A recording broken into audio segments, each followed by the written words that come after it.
Hi, my name is Ashley Ann Moss. I am a single mother. I'm 22 and I bought a home for $500 that I rent out one bedroom for, and I pay less than I did in my one bedroom apartment. お前はもう死んでいる。I'll be gone, I'll be stuck, be gone, I'm done. Bitch, yeah, she said she wanna fuck. Mentally, I made the decision I want to buy a home because I was living in a one bedroom, one bathroom apartment. I have a baby, she's like 1.5.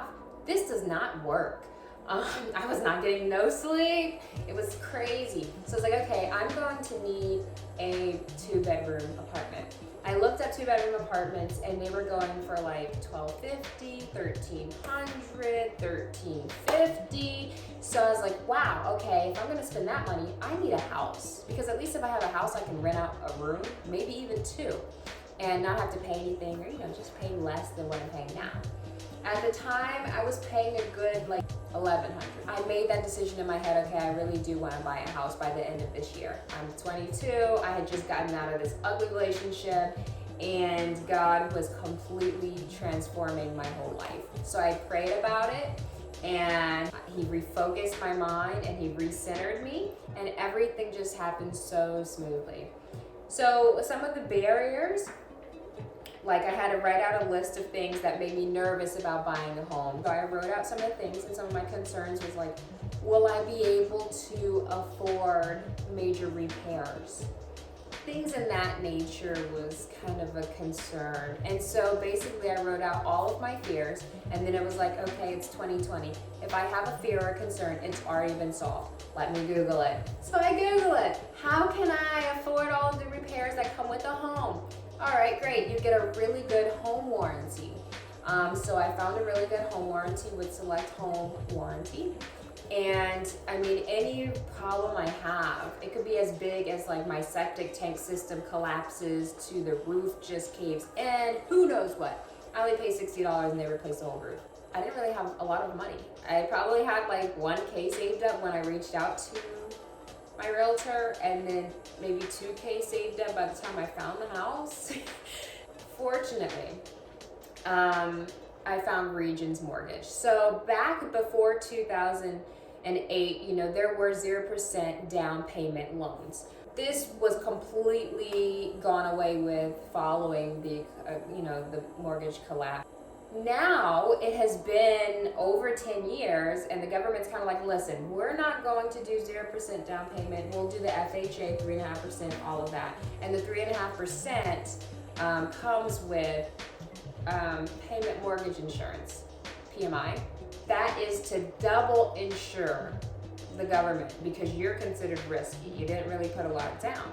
You're just throwing away money, and it's usually about $150 to $200 worth of your mortgage. So I did not want to pay that. I knew that for a fact. And then not to mention, I didn't have 3.5% down. So the government's options were not for me. Fortunately, Regions Bank created the 100 portfolio, which is the 0% down payment option. And they decided they're going to incur the risk that comes with giving 0% down loans to consumers that have good credit scores. So you have to have, I think, a 680 and above. If you're really wanting to buy a home, I would really focus on fixing up your credit score to at least where it's 680 and above. And then maybe having 1 to 2K set aside. Once when I had my 1K, I talked to my loan officer. I was just kind of like, well, I think I could probably see myself with like maybe a $190,000 home. How much do you think my closing cost would be, right? Because that's usually another big expensive part when you buy a home is the closing cost. And he's like, well, for $190,000, your closing cost would be $6,500. My realtor was my cousin Chandria.West. She was pregnant and all, but she was on it. And she sent me a list of homes, and I saw it, and I was like, wow, that home is beautiful. 3-bedroom, 2-bath home, open floor plan, granite countertops, big open island, screened-in balcony for entertainment. There's an outdoor seating area. There's a little mini basement if I want to do cycling or a studio. It sits on an acre. There's space between me and my neighbors. It's on a quiet street. I'm only 25 minutes from the city. It was like, oh oh my God, put an offer in on this home. And, I gave them, 30-day close.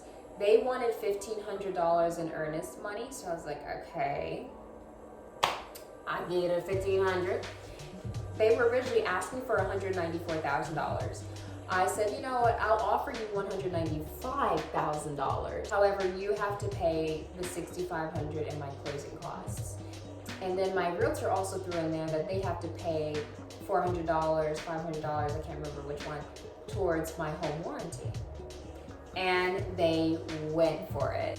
Because I offered $195 instead of $190, like I mentioned to my loan officer, closing costs actually ended up being $7,000 instead of $6,500. So I came out of pocket that $500.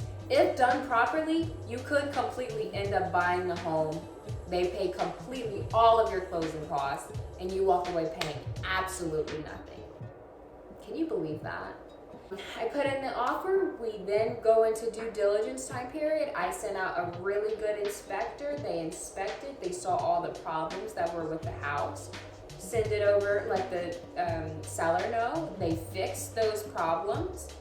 And then we were all good to go to close. The other thing was the financial contingency. They had to make sure it appraised at or above the asking price, and it appraised right at the asking price, $195. If it's ever below, then basically you would actually have to come up with the funds out of your pocket to cover the difference. So if the price was $195 and the appraiser said, this home's actually worth $190, then you would have to come up with $5K because the loan will not cover that $5K. What usually tends to happen is the seller will say, you know what, hey, we're just trying to get rid of this house. We'll go ahead and come down $5K. I think the biggest blessing here, though, is that, I've gotten this whole big chunk of real estate, and my payment is $1,055. For 2-bedroom, 2-bath apartment, we're going for $1,250, $1,300, not including utilities, versus me buying a whole ass home, including utilities, maybe max being $1,300, and I can rent out a room, which I have been renting out a room, so I really only pay $650. I had a 0% down payment loan. I had the seller pay for my closing costs. The seller had asked for $1,500 in earnest money. I gave him $1,500. At closing, I got $1,000 back. So out of pocket, $500. Boom. If you have any questions, please comment below. Please subscribe if you want more information. I plan on coming out with more and more advancing information, because I think today is our most important day to change tomorrow, and your future self will appreciate it, your future generations will appreciate it, and we're here to kind of completely change what normalcy is, I know my grandmother, when I told her I was buying a home, she was like, oh, but Ashley, you should wait till you're married. You wait till you get a man. Excuse me, grandma, those princess movies are long gone and over. I think that is all I have for you guys today. Please tune in for my upcoming videos. Mwah.